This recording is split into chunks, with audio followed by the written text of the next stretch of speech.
Hi everyone. Very happy to be joined by Heidi and Ian, who are writing at Millie Ravensworth now. And you're going to start us off with an intro to you two and your books. Thank you, Caroline. I'm Heidi Goody. And I'm Ian Grant.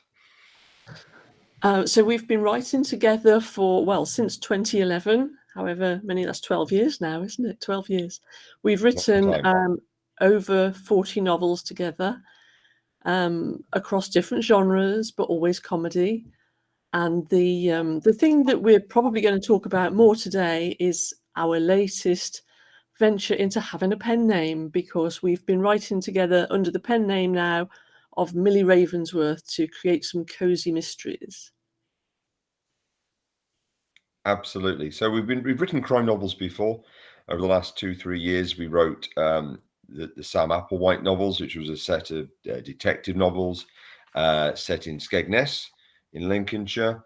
But more recently, we wanted to move into particularly cozy crime, as Heidi says there, and so wrote a series of books, the Cozy Craft Mysteries, which take place in the Suffolk town of Framlingham, with two amateur sleuths, Penny and Izzy, who also work in a sewing shop. Which is a nice start for me, because I read the first one, and it starts in Ipswich, doesn't it? There's a little journey into Woodbridge and then into Framlingham, and I know Suffolk quite well. So I had a lovely little trip down memory lane. Well, we wanted to write something set in a place that we liked and enjoyed, and I happen to have family connections in Suffolk, so we deliberately chose to write something set in a real world place in the market town of Framlingham, because it's such a lovely place, and the county of Suffolk is so delightful anyway. It's so very nice. That's a right answer. I have family connections there too. What I especially liked is when we went and we did an event down in the library in Framlingham, and the audience was just wonderful. And how many of them did you end up being related to, Ian, or some weirdly connected? Yes, definitely. Yeah, it's funnily enough, weren't expecting distant relatives to be turning up to the event, but that was lovely, because the first book in the series of the Cozy Craft Mysteries is set. The first murder takes place in a library, and in fact, it's the head librarian who dies. But the librarian at Framlingham Library, Vivia, was nonetheless very keen for us to have us do an event there, even though we had effectively murdered the person in her role. So yes. I think librarians are very robust and flexible people. They can work around murders. Yeah, absolutely. I noticed there Samantha Brownlee mentioning in the chat there that asking if we've got any comedies in this one, because obviously we do like to include quite heavy doses of comedy in our books, and the fourth book in our Sam Applewhite series was a bank heist crime story about what revolved around cabbages. Sadly, no cabbages in this one, Samantha, I'm afraid. There is a little teeny pig there, isn't there, that likes to be read poetry? Oh yes. I mean, we wouldn't be. I don't know if we'd be writing together if we weren't writing comedy. We have to. We always include comedy. We can't get away from it. It's a gentler type of comedy in the cozies, but yeah, we love the pig. Is that tricky to do, writing comedy together? Do you have like a similar sense of humour? It turns out that we do. I mean, we both agree on what we mostly agree on what is funny and what is not funny. It turns out that the comedy that we both contribute is slightly different. Ian is really good at the dialogue, the funny dialogue, and I like to write the slapstick, the big action sort of comedy sequences.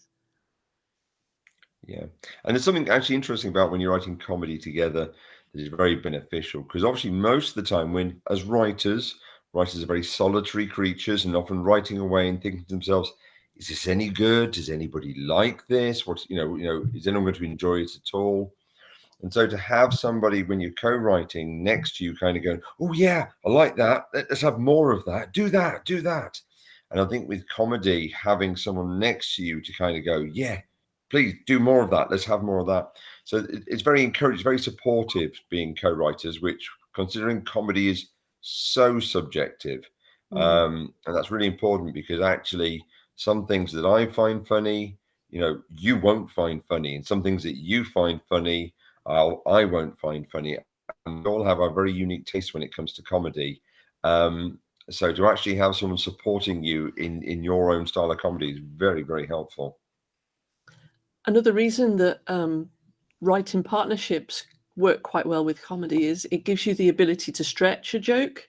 It's I think a true fact that if you think up something funny, your first version of it is probably not the funniest version of it. Your first thought, you need to probably expand on it, make it bigger, make it sillier, make it more extreme. So we do that for each other as well, which works well. No, absolutely. So it's like Alison mentioning in the chat there that she's obviously read several of them for a blog tour. Thank you for that, Alison, by the way. Very, very much appreciated. Yes. That, we want to take people on our journey through comedy. And one of the reasons why we change things, I see Samantha's question there, is that our Skegness crime books with Sam Applewhite, sort of cozy crime, except we are occasionally fans of extreme violence, aren't we? Yeah.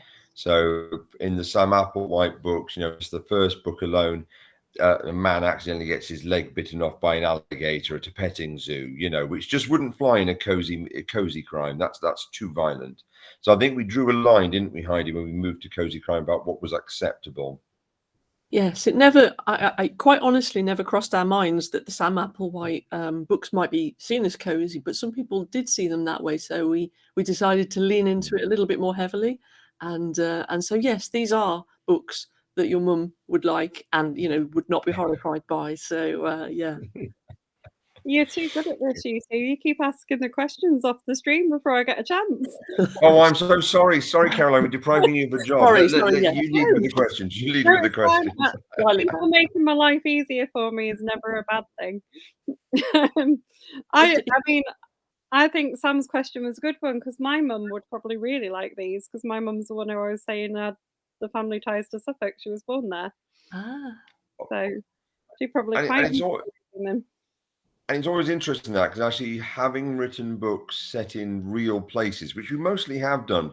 The first books Heidi and I wrote together were fantasy comedies set in the Birmingham area. Then we did the Skegness books, and now these ones set in Suffolk. And obviously readers can be very protective about places that are special to them. If you get it wrong, if you are anything less than respectful of the place you write about, that can, cause people to, be a bit upset. So, that's one area where we want to make sure we get it right, that we're respecting the places we're writing about as well. Is that why you generally pick places to write about like Skegness, so people won't mind as much if you read about them? Skegness is marvelous. I tended to I'd never been there actually, and the reason we chose Skegness is that it was my particular desire to write something in the style of Carl Hiaasen and those other Florida-based authors. I really love those Florida crime novels because they're extreme and big and silly and wacky in that way that Florida kind of is. And so it was Ian that suggested Skegness would be a Florida stand-in. And so we had to go there, obviously. Ian's very familiar with it, and I was not familiar with it. And I was just blown away, actually, by how lovely it was. I really, really enjoyed myself there. And it's clean and prosperous and really lovely. And it's really interesting that Heidi has that perspective, because I'm actually from Lincolnshire. So I grew up 20 miles down the road from Skegness. And Skegness is that place where even now, at least once a year, I'll take a day trip to Skegness with my now adult children, and we'll go on the arcades and the pier, and we'll eat the fish and chips, and we won't ride the donkeys anymore. But, we'll have the ice cream and all those things. And Skegness is one of those places, and it's a Blackpool, it's a great Yarmouth where that it's not subtle. You know, all the pleasures and joys are very clear to see. You know, I don't want to use the word tacky, but you know, it's that tacky seaside resort place. And I think it's very interesting to see that Heidi had a much more optimistic view of Skegness than even I did. You know, even though it's a place I know and I love, because we're just used to the essentially what has historically been quite a tawdry seaside place. But a lot of these places are reinventing themselves. I think that's the thing about Skegness. Is that it is actually a very attractive town with the things they've done to it since.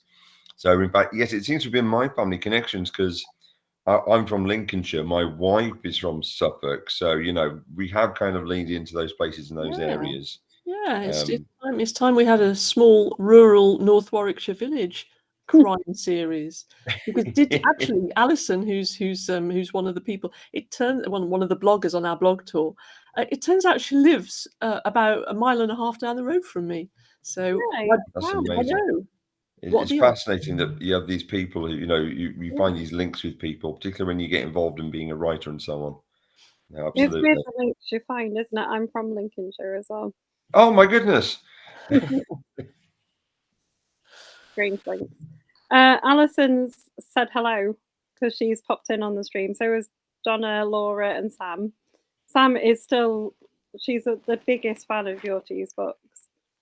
Wow, she that's does not brilliant. like about it. She absolutely loves them. She still keeps telling you, like everyone, how much she chuckles at them. Fantastic. Oh, that is superb.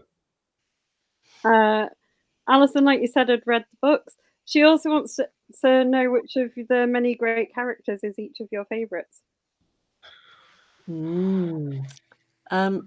Well, across the different series, the characters that I favour are the ones that will make the improbable things, because I quite like the whole problem solving, creativity. Let's make a crazy mad machine. I really love that stuff. So yeah, if we're gonna restore a tank, or if we're going to make scarecrows out of unlikely ingredients, then yes, I very much enjoy the character that will do that. And that's interesting, that because in the Cozy Craft series we're writing, the two sleuths are Penny and Izzy. And Izzy is quite clearly the bursting with creativity, not thinking too much about the future kind of character. And Penny is perhaps the more sensible, business-minded of the characters. And I think to a degree, you know, Heidi has adopted Izzy as sort of like her spirit animal. And I've adopted Penny perhaps a bit as mine. And yet, when it comes down to it, we both write all the characters. We absolutely do. And so I think it's interesting there that, you know, that we definitely lock onto those. With our other books, I have to say, I think I was asked this in another interview a while ago. We do these Sam Applewhite books in Skegness, where she's a security consultant who has moved to Skegness to live with her retired ex-magician dad. And Sam Applewhite's dad, Marvin Applewhite, is a character who has a celebrity anecdote for every situation and sings cheesy songs in the kitchen while he cooks. I think he's one of the characters I love spending the most time with. And I realize now that I think we do tend to often write in our books parent-child relationships or older generation, younger generation relationships. And I'm actually quite a sentimental person, so I quite like those sentimental relationships in the book. So Marvin Applewhite in the Sam books I do like very much. So I think you've answered my next question I was going to ask, which was about the crafts. Is it you that's a crafty one, Heidi, when you're writing how they're making things? And I did lobby hard for the sewing. Yeah, I really love sewing. And actually anything that I suppose I'm really fond of magicking something out of nothing, or what appears to be nothing. You know, I like making compost. I like sewing things out of discarded things. So yes, that is me. I'm afraid I am that influence. And that you know, and that's a lovely thing, because I think, you know, Heidi, you almost pitched to me doing the cozy craft kind of cozy crime with the craft element stories, and you've led the way obviously with those, because so far we've written we've written for five books in the series, and we've published 4 of them. And in the Cozy Craft series, there's a different dress or item of clothing in each of them. And you've had a lot of fun, Heidi, making some of those, literally making them to see what they're like. In fact, hang on a minute, bear with me. I'm just going to disappear for a second. No, I think Ian might have one of the outfits because, I gave it to him, and probably not going to get a chance to actually, showcase it. But Heidi made me a delightful Elvis outfit. Okay, cape, everything. Okay, you're not even wearing really, it. Elvis jumpsuit is this one, so very nice. Okay, as part of the production process. So you're going to wear that to our live event in Leeds, right? That is a marvelous idea. That is not a hang on, Heidi, but that means you'll have to wear. Something. I will be wearing something. Yes. Yeah. All right. Right. Fine. I did. We'll have to bring the Elvis outfit along. It is. I'm yet to work out the actual social situation where I can legitimately wear an Elvis outfit. It's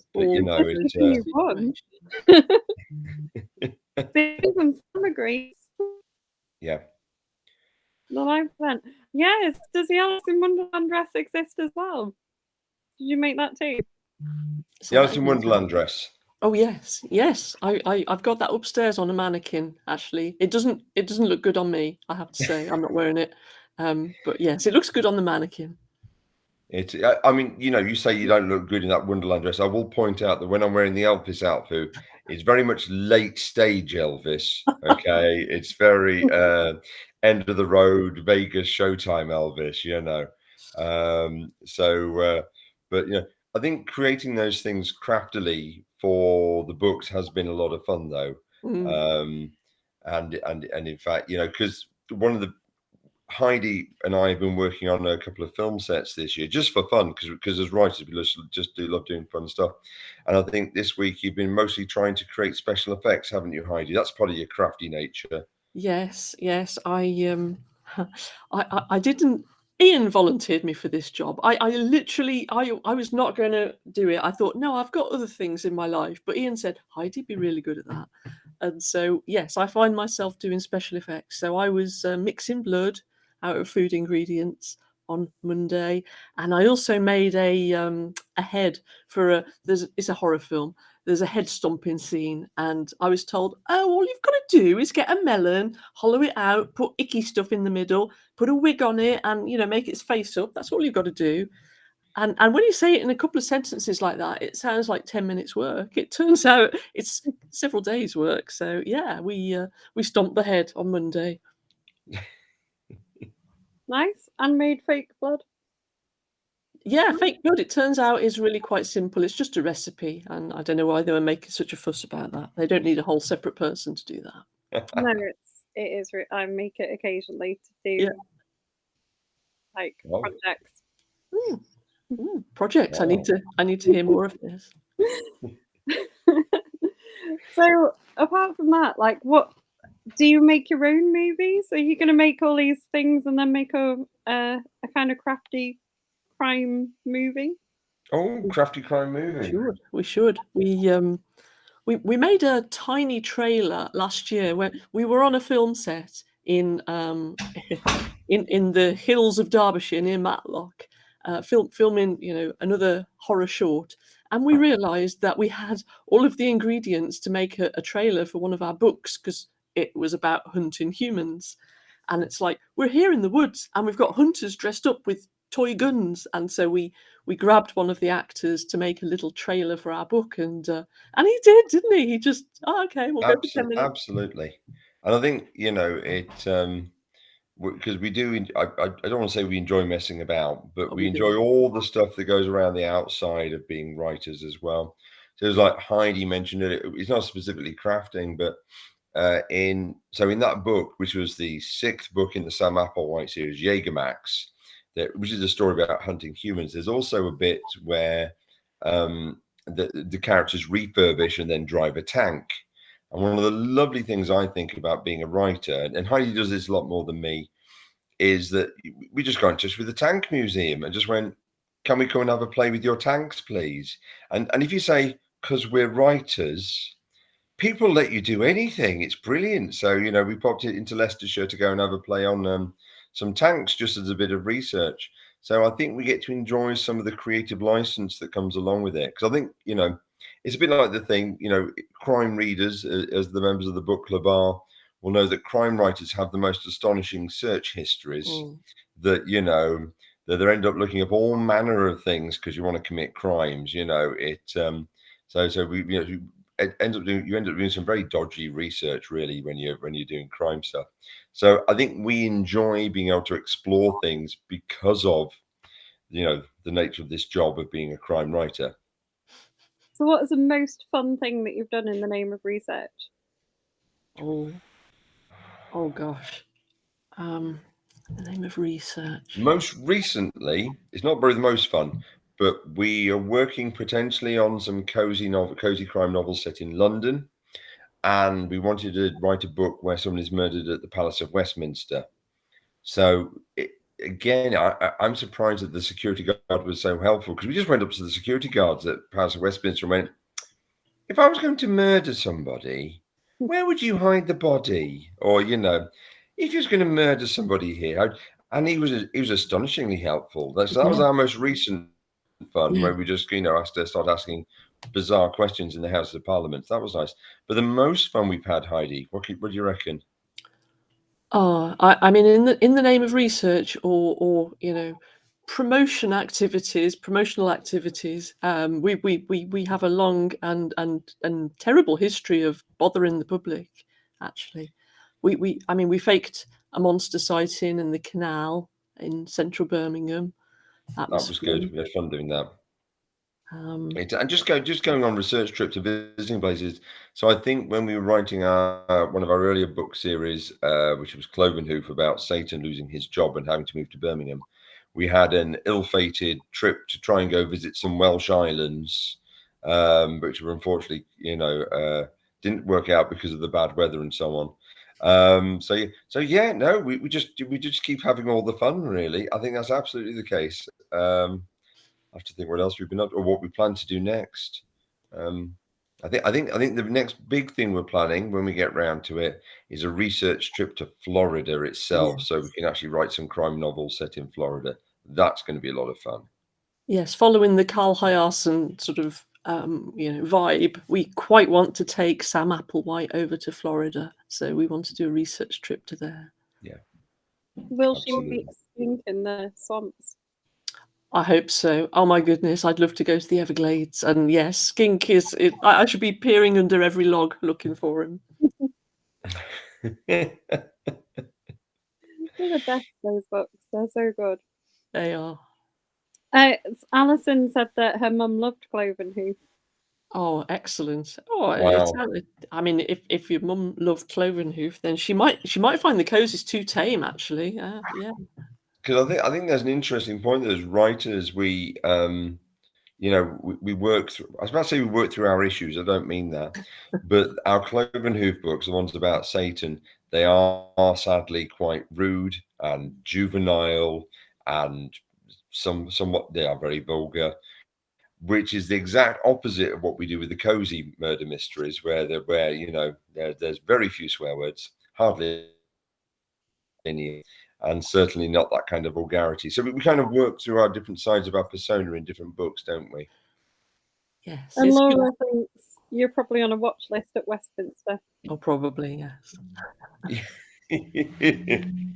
I did initially write to the Palace of Westminster to ask that, if I threw a body out of a window, where would it land? And the reply I got was, we're not allowed to tell you for security reasons, which I think in that instance, the person who wrote back to me, Debbie, I think Debbie just didn't want to answer our question there, to be honest. And she just kind of, so we don't always get the answers we want from people. Whereas the security guard was probably a bit bored. He quite enjoyed having a chat with us, I think. Yeah. I need to go back to this monster sighting in Birmingham that you faked. Oh, we got a lot of mileage out of that. It wasn't the mileage we expected to get out of it, but So the Odd Job series, which is monsters live in the canals of Birmingham in the Odd Job series, and I said to Ian, "Wouldn't it be brilliant? Let's make a video and it'll go viral. Let's take some photos of a tentacle coming out the canal because the Daily Mail will snap it up." They didn't, spoiler alert, but we had the best fun. I made a giant tentacle out of that insulation stuff that you wrap around pipes. And I did a great job of it, if I say so myself. It was, spray painted, duct taped, and it had a dangly thing for fishing line on the top and a hole for a stick so we could, waggle it overhead. And it was weighted as well, so it wouldn't, float in the canal. So we went and met at Digbeth at 6 o'clock on a Sunday morning and took some really, really beautiful photos. They were actually stunning photos. Ian takes the credit as the photographer. They were a bit too stunning because when you look at them, you just go, "Oh, what a lovely picture." You don't notice the tentacle, it's just there. And so, we didn't go viral. But what we did do with that, and I was just thrilled by this, we got an invitation last year to go to Lithuania and be at a convention called Lituanicon. And we were, first of all, thrilled that they even had heard of us. And they were going to pay for us to go there. And then, second of all, we were very, very excited because the other person on the agenda was Ben Aranovich. And so we got to be at the same convention and present with Ben Aranovich. And when we did our presentation, it was, I think the theme of the convention was cities, and so we went with the Odd Jobs books, and we did a presentation based on the secret things you can find in cities, the fun locations and the secret things. Talked about the tentacle, and because I still had it in the garage, and because we thought it would be funny, I managed to squeeze it in, Ryanair luggage allowances and all. I managed to squeeze it into my luggage and take it to Lithuania. And when I said to the audience, "I bet you're wondering what happened to the tentacle," they actually, all of them, it was marvelous, like I'd prompted them. They all gasped and went, "No way!" And when I pulled it out, it was quite the moment. I was really, really, I was very impressed that an audience in Lithuania gave us such a marvelous reception. And we Perfect gave tentacle. Yeah, brilliant. had to take it home. That is the best story. Have you still got the tentacle? We gave it away to somebody in the audience, actually, so that I could free up my suitcase. So yes, it's now in Lithuania, being used as a Halloween prop or something. Marvelous. That is not where I expected that story was going to go. I know that me neither. It's like, oh, it didn't go in the Daily Mail. Never mind. But Lithuania, that works. It does, definitely works. Someone else has seconded pictures of the Elvis outfit at the festival now. Clearly, that's it now. So in Leeds, I have to bring the Elvis suit along and maybe just give it a bit of a, an outing. Practice your moves. Again, it's made very nice. It's very nice. I'm obviously haven't got the hair for Elvis, sadly, but yeah. It was a nice piece of work because also I think within that you were learning about because it's that Stretch Gabardine stuff, isn't it? And because Elvis, just like me, needs a pair of trousers with a bit of give. If you're going to do any lunges and moves. So a lovely piece of of stitching. It was amazing. I was surprised that Stretch Gabardine is even a thing. I didn't know it existed. I always assumed that Elvis's outfits were made of lycra or something.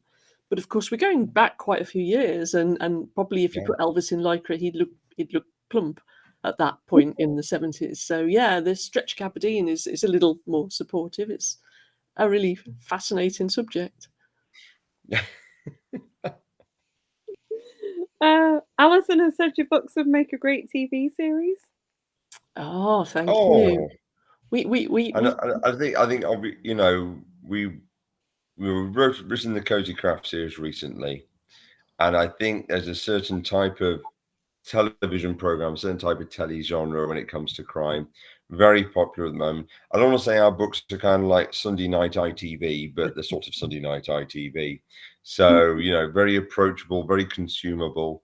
and characterful. I mean, we'd love to see some of our books be made into TV series. That that would just be absolutely a dream come true. I think that'd be a lot of fun. I'm going to borrow Sam's question now. Who would you play in the TV series with your books? Who we ourselves would play in the TV series? Yeah. I think I'm too old to be either of the protagonists.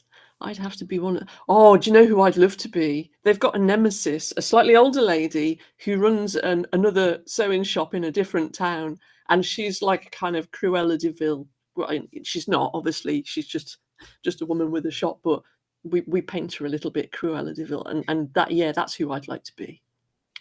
Do you know, I was literally thinking that Carmilla Mountjoy is who you'd play, and in a similar vein, the head of the Chamber of Commerce in Framlingham in the series of books, a guy called Stuart Dinktrout, a very self-important landowner who thinks everybody should pay attention to him, loves the sound of his own voice, and I think I just slide. So basically, Heidi and I would play villains. We would be villains in our own books, or at least not even villains, just slightly horrible human beings. Yeah. That's what we'd luxuriate in that, I think. We would. Sam has pointed out that there's a murder mystery fan in Lithuania that's got your fingerprints on a potential weapon. This is what's happened now. Yeah. I think they probably need to also get on board with the fact there's a lot of canal detritus on it also. So, God knows what's on that tentacle. Yeah. So they either now have 3 eyes or you're never allowed back in Lithuania. Which could be wanted. Yes. Donna said she didn't expect to be learning about Stretch Gabardine, yeah. Yeah, that's yeah. Stop us if we get dull. And I think because we did end up doing a lot of learning about stuff that so in the first book, the costume is an Alice in Wonderland costume. In the second book, and I think this is another area where it might not be us being silly, but you got to do some fun research because it was a dress modeled on one designed by Elsa Schiaparelli, wasn't it, Heidi? Oh yes, yes. And then you had an opportunity to go and see it in Paris. I did. Honestly, this was just so great. There was Schiaparelli, if anybody doesn't know, and that's like nearly everybody, was a designer in the 20s, 30s, 40s, and beyond. Actually, Elsa Schiaparelli, she was amazing. She just, if you look up her designs, they were astounding. And in Paris in January, or I think it started last summer, there was an exhibition of her work, and actually the label has been resurrected in the last few years by a new designer, and so I thought I must see that. I need to see that. And so I waited until Eurostar tickets went on sale, and I decided to try and get to Paris and back and see an exhibition in a day from Birmingham. And I thought it looked possible on paper, and it turns out it is possible. It's a really long and tiring day, but it's possible. So I did that, and it was really, really exciting to see some of those creations in the flesh.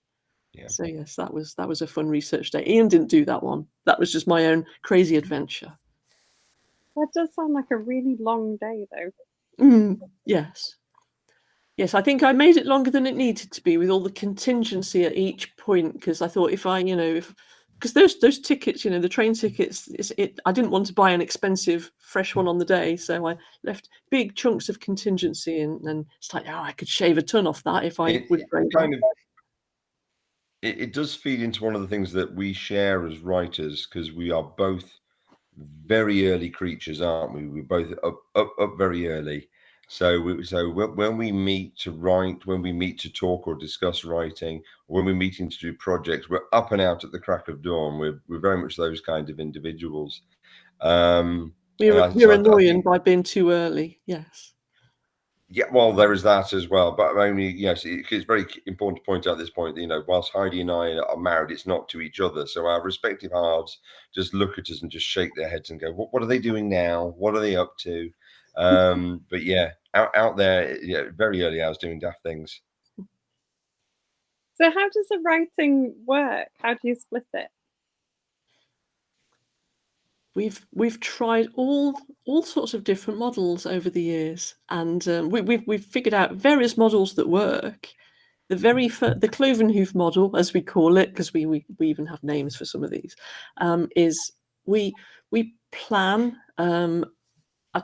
We planned a series of chapters, and then we would each write a synopsis for a chapter, give it to the other person. The other person would write the chapter, then we'd swap it back again for editing. But we've come up with some other models since then. Yeah. And I think at the moment, what we like to do is, to a degree, we'll write the fun stuff. Pretty much, we'll go ahead and write some of the fun stuff that happens in the book, and then the other author will come along behind and edit and tie it together and so on. So often with our cozy mysteries, it's actually the dresses, the clothing that is the starting point, because that's like the light stuff, the fun stuff, and then we weave a mystery sort of around it as best we can. But hopefully the goal of it all is that when someone reads our books, they won't have a clue who wrote what. It's all just one seamless piece of work. How has it been going, setting yourself up with a new pen name? Well, one of the reasons that we did it was that because we've written across different genres for 10 years or more, we shoot ourselves in the foot a little bit with selling on Amazon. You know, Amazon is tremendously good at recommending things to readers. If you've read some of these things, here are some more things like it. The also bought section, if you ever look at that, you know, people who bought this book also bought this book, and that's a really powerful piece of the Amazon jigsaw, and it means you can sell books well if they match other things in your genre. And of course ours don't. Our also bought are all over the place because we have written across so many different genres. So we wondered whether if we wrote as a pen name and kept everything very narrowly defined, like the covers and the writing style and everything that Millie does is bang on cozy crime, would that help Amazon refine those also boughts for us and help readers to discover it? And we are, in that respect, delighted, because Millie's also boughts are right down the middle of where we wanted them to be. I mean, in terms of actual sales, we're not topping the charts, but, you know, Millie's a brand new writer as far as anybody's concerned. We only just this week told people that it's us, so that, you know, people who have read our existing work can have a look at the Millie books, because we wanted her to get a footing, if you like, without us trampling all over it. So, yeah, I don't know what your thoughts are, Ian. I think it's going well. Well, I think yes, because in terms of, you know, if we'd find successes of being Millie Ravensworth, we've definitely embedded ourselves in the genre. We are genre writers within the cozy crime genre, and I think one of the things that we've done in the last few months that we're very pleased about was part of this project was we decided to create a charity short story anthology. There's an anthology out there called The Little Shop of Murders. I'm doing a plug now because it's all for charity. Every single penny that gets spent on it that Amazon doesn't keep goes straight to the charity. So The Little Shop of Murders, and we worked on that with 14 other cozy crime writers who are some of the nicest and loveliest people to work with. Clearly, it's a genre that attracts these wonderful, hardworking people. So to be welcomed into that cozy crime writing community, to be able to put that anthology together, and then that came out just under 3 weeks ago, raising money for children's literacy health charities both here and in Ireland and the United States. But again, part of that was just finding ourselves very much being part of the community of a genre which was exactly where we wanted to be. So we felt really pleased in that sense. That also sounds like something you should be dropping a link to in the group. Oh, do you know what? Samantha has already done it. How wonderful is that? She's done it on the chat, but go and post it in the main group as well. Right, definitely shall be doing so. Say I've given you permission to do it. Wonderful. Thank you. Righto. Because it's a good cause we should be supporting. That you're very busy people then. Like Donna says, has summed it up perfectly. She said it sounds like you need to be up early to get any actual writing done. Oh, it sounds like we spend all our time messing about. We spend quite a lot of time messing about, but yeah, we're quite busy with the writing too. Oh, thank you, Donna. She says she'll share Yes. about the anthology. Oh, that's lovely. No, and I think we do enjoy being writers to the fullest. It's definitely true because I think I say this a lot, but one of the interesting things about when you start out as writers, writing is a very solitary activity, and once you get to a certain stage in your career, there's the opportunity to go and be quite extrovert. And in the right setting, Heidi and I can be very extrovert characters, and we enjoy just doing the daft stuff and the funny stuff. Um, or attention-seeking stuff, perhaps is how Heidi would describe it.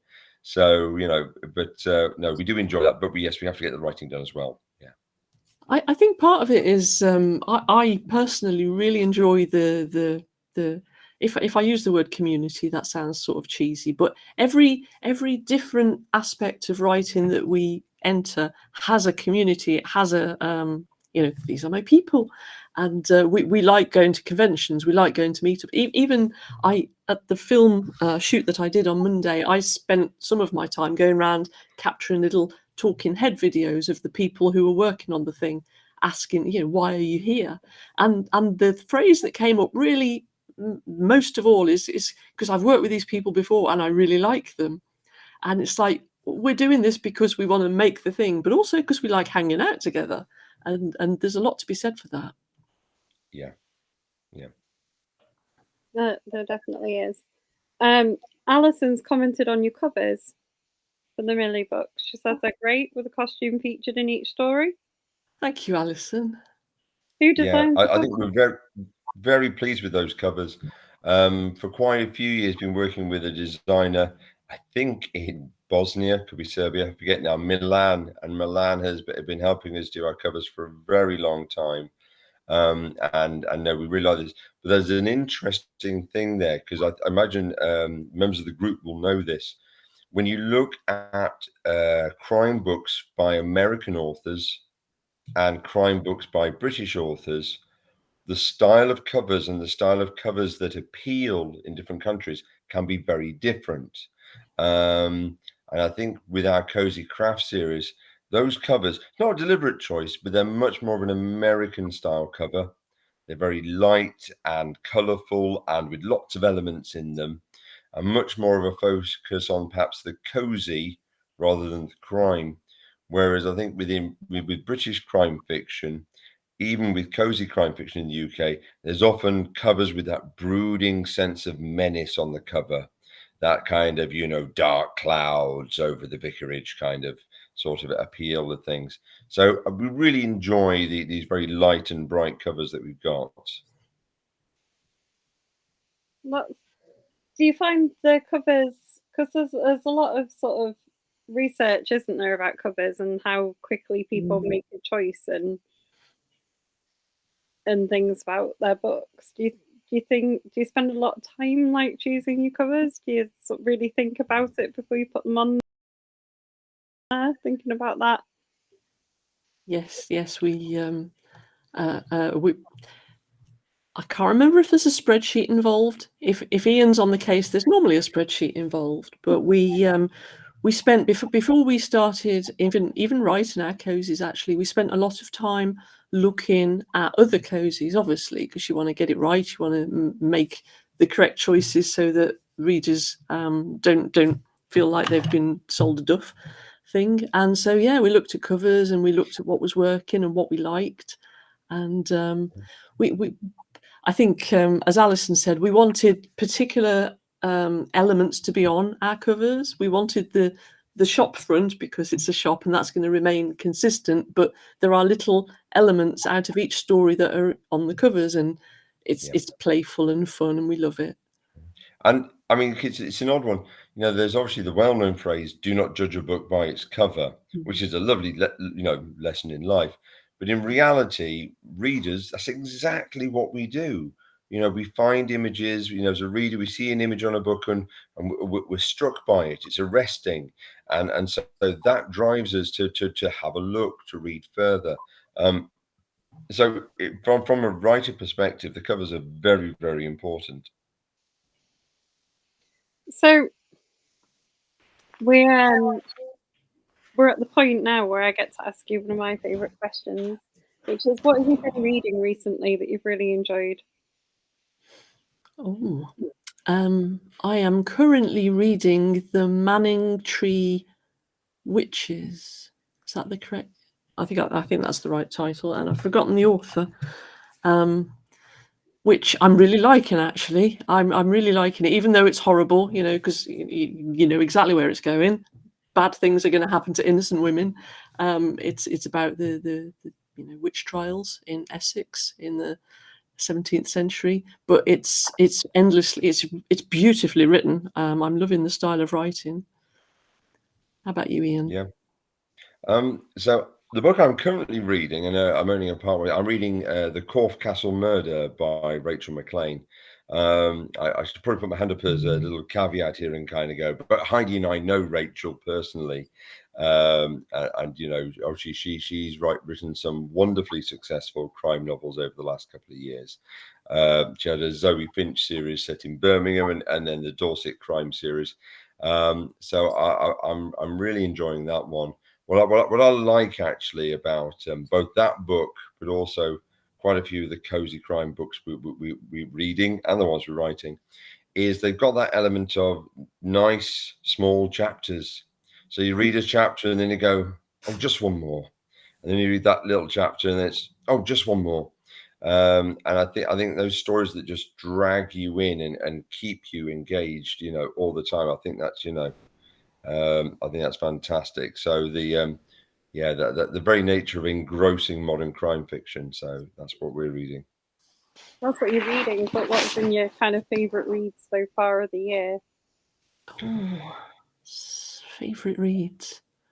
I read an amazing book I got for Christmas, actually. It's non-fiction. I do read some non-fiction. It's called How to Be Perfect. I'm looking at it by Michael Shaw. And I had no idea that this book existed until I got it for Christmas. It's about ethics and ethical frameworks. And it's written by the guy who wrote The Good Place, which is a TV series that both Ian and I really admire. And obviously it's a TV series that explores ethics in lots of really creative and interesting ways. And it turns out that Michael Shaw is a bit of an obsessive and now an expert in the subject. And he writes about it in such an engaging and accessible way. I need to go and read it again more slowly, because I sat on Boxing Day and didn't engage with anybody because I just wanted to finish the book. So I read it too quickly, but that was amazing. I loved that. Yeah. See, I've reached that terrible point in my life, and I'm sure some members of the group will be horrified by this. I've reached this point in my life now with books where if I'm lying in bed and reading a book, I'm asleep by the end of the page immediately. So I'm doing a lot more listening to audio books, because I think that's absolutely a good way to absorb story. And so just finding books to listen to and enjoy. So in terms of crime, I was listening to only last month Derek Jacobi reading some of the Sherlock Holmes short stories. And the wonderful thing about when you hear a book read out is you get a different flavor of like the intent of the stories. And actually, they're very funny stories, because some of the narratives are so ridiculous and preposterous, and there's something very playful about them. So reading the Adventures of Sherlock Holmes, or having it read to me by Sir Derek Jacobi, was fantastic. And so I think, because the one story that always sticks out in my mind from that collection is the Red-Headed League, in which a man who has red hair has been invited to join a secret society of people with red hair, and his narrative becomes increasingly bizarre. And it's all to do with a crime that someone is trying to commit or cover up. But no, really enjoyed that. So no, audio books are the way for me. If I was going to call out crime writing, because we probably should talk about crime writing, I really love the writing of Catriona Ward, and I haven't yet read her newest book, so I'm very much looking forward to that. But everything else that she's written that I've read is astonishing. So yeah, I do love her work. I'm really excited to look up the book by the guy who wrote For the Good Place. Yeah, I can't recommend it highly enough. It's so, so good. We've watched that series like so many times in my house. Yeah, Yeah. it's It's really really a amazing. favourite of our two, Yeah. isn't it? I think there's some comedy series, and it's increasingly American TV because Mm. Americans are making some really good TV these days, and there's just some comedy series that really leap out to us that we just realise that the quality of the comedy in them is so good, and The Good Place, really good example. Yes. Such a good book. So you mentioned Florida earlier, but Sam's asked if you've got any other locations in mind for future books. She's angling for you to go to Manchester and set one there. Oh, okay. Oh, Queef's got Manchester though. Can we trample on Queef's toes? I don't know. Yeah, my daughter lives up there, so maybe we could, do some Manchester stuff. We are, as Ian said earlier, potentially going to write some London cozies. So that will be interesting. I don't know. We haven't really talked about any other locations. Well, because interesting, because it's one of those things. Geographical crime, as a sort of a genre sort of thing, is increasingly popular. So it's about finding places where books haven't been set very often. And although our latest books are set in Suffolk, and maybe looking at London, and we've done the Skegness books, we've always felt that Birmingham in the West Midlands is generally overlooked, culturally speaking. That it's not regarded as significant or interesting. So we've always liked things round in the local area.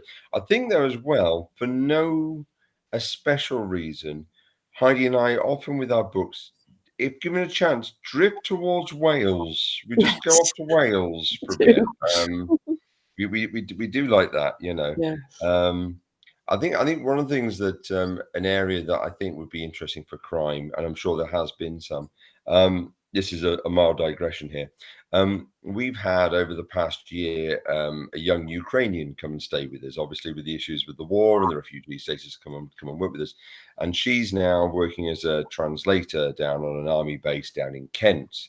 So for the first time in quite a while, we've had a chance to go and explore the Kent area. And because of the nature of Kent and its relationship to the continent, but also the fact that Kent, and I mean this with love in my heart, is in many ways quite a bleak and desolate area at times. I think there would be some fantastic crime opportunities in the rural corners of Kent. So yes.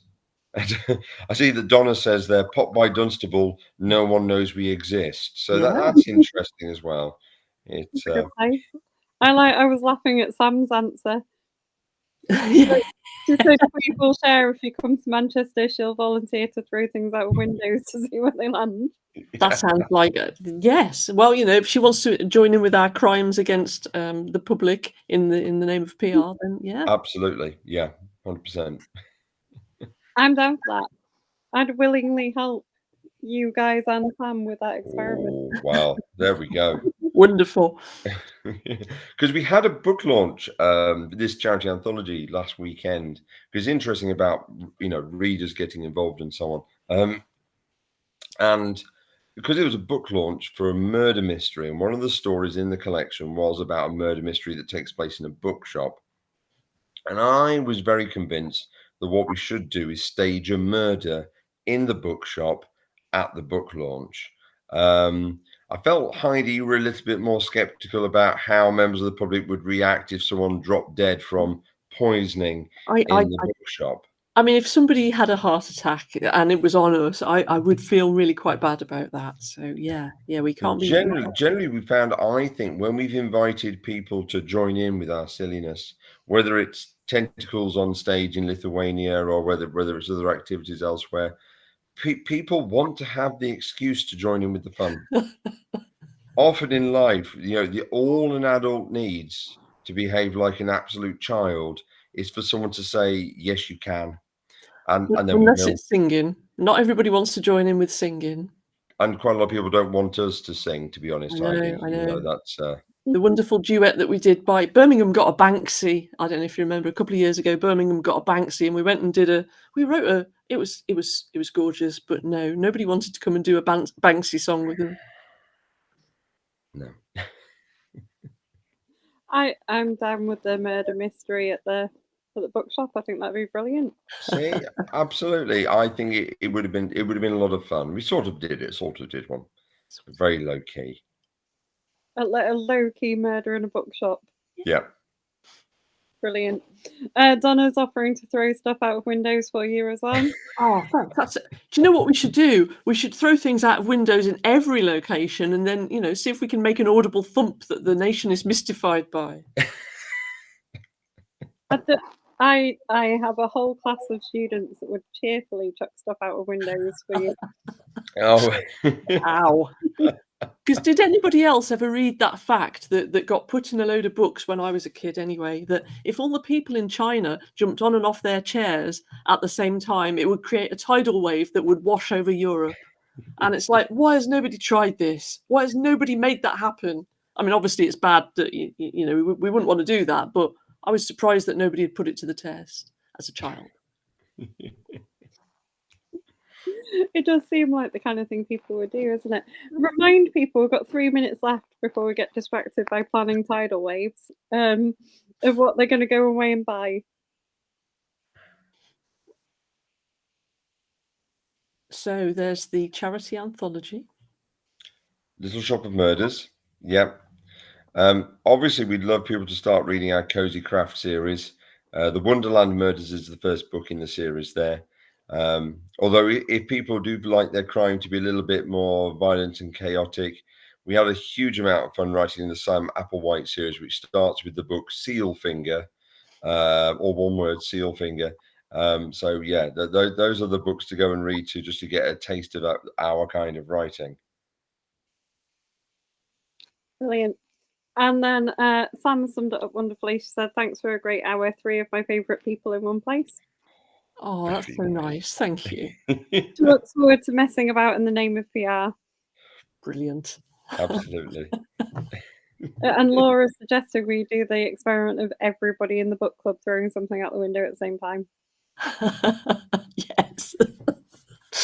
Wow, sounds like there's going to have to be some silliness come up at the meetup in Leeds. We'll plan some chaos. As long as it's nicely organised, reasonable chaos, that's fine. Reasonable chaos. Reasonable chaos. Otherwise, me and Sam both worked in schools, and you do not want our teacher voices. Ooh. Right, don't want to get told off, no. No.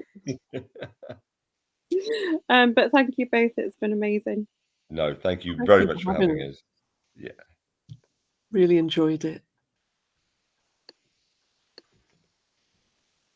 Oh, Laura's